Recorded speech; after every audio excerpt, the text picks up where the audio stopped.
America's largest single-site jail. Overcrowding threatens to push the detainees over the edge. To reduce violence, the jail has to cut the number of inmates. Executive Director Tony Godinez knows this only too well. It's staggering when I give you the numbers here. We're probably in an area where 500,000 people will be moved in a year. Next thing you know, there's a fight, there's a stabbing, there's something going on. Division 6.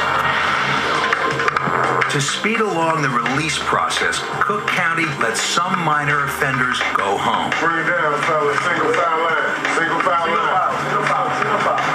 A judge places them under house arrest with an electronic monitoring program.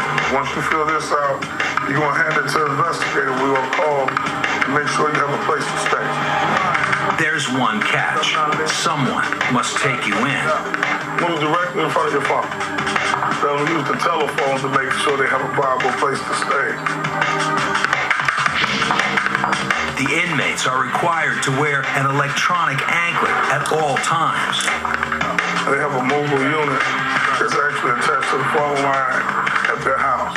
If that signal doesn't go to the base, that's how we know they're not at their house. 27-year-old Jose Rivera is a heroin addict. He desperately wants to go home, but first he has to convince his father to let him back in. No, listen. They're trying to get me like 5 kilos. Please, Dad. Please, I'm begging you. Hey, I don't got enough house, Dad. Rivera has been through Cook County Jail before. He got caught stealing, and with his drug charge, he has burned too many bridges at home. I don't know nobody else, Dad. Please, man.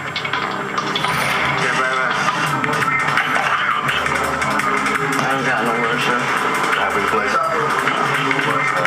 With nowhere to go, Rivera will remain in Cook County Jail.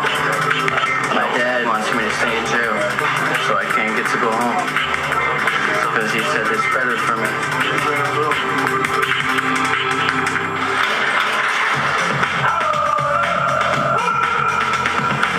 Please be seated. Across the street, Ryan Malik and the rest of his platoon also wear electronic anklets. There is something more today than getting out of jail. Today, they get to go home. It's boot camp graduation. Ryan Malik. All right, Malik, good job. You made it. Congratulations once again. Charlie Platoon, carry on. The ceremony marks the end of the first phase of the boot camp program. The instructors are quick to remind inmates they are still under jail control for the next 8 months. You better think about bringing that uniform every single day you report. When Malik leaves, he'll be on house arrest for a month. And every week he'll have to report to boot camp for drug tests. If Malik gets into any trouble, he could wind up in prison. But today, he gets to go home. Ryan's mother is confident that her son's days as a criminal are over. And this has made a big improvement to him. Very big improvement. For a whole different outlook in life. But some former inmates just can't seem to stay away. Outside Division 11, officers race to respond to a breach in security over the fence. 2 men are found acting suspiciously on the jail grounds.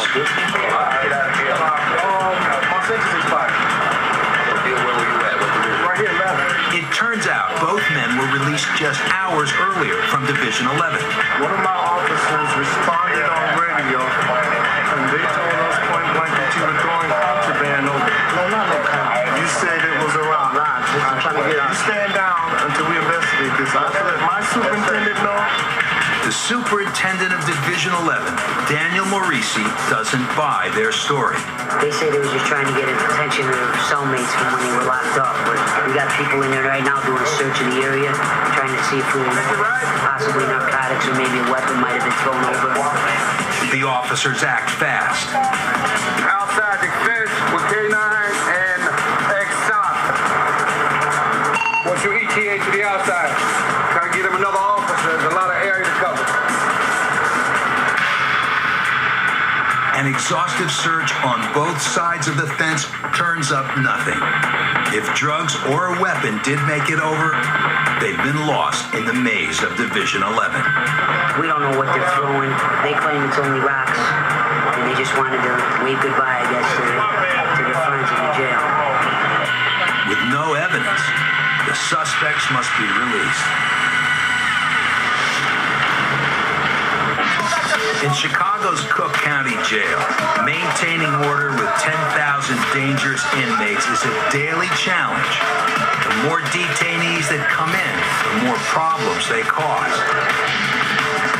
Director Godinez and his staff struggle to keep violence from breaking out and to keep inmates from coming back. We stand in shock as these guys just continue to come back and and I'm thinking, if nothing changes on the outside, what chances do you think there are for that person to come back? They're going to be very high. Hundreds of inmates leave the jail every day.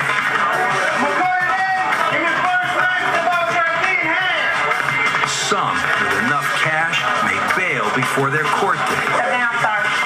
All of them moved through the receiving area the same way they came in. Some never return, but nearly half who are set free will end up right back here within a year. Others will leave on a bus bound for prison. Their stay at Cook County Jail is over.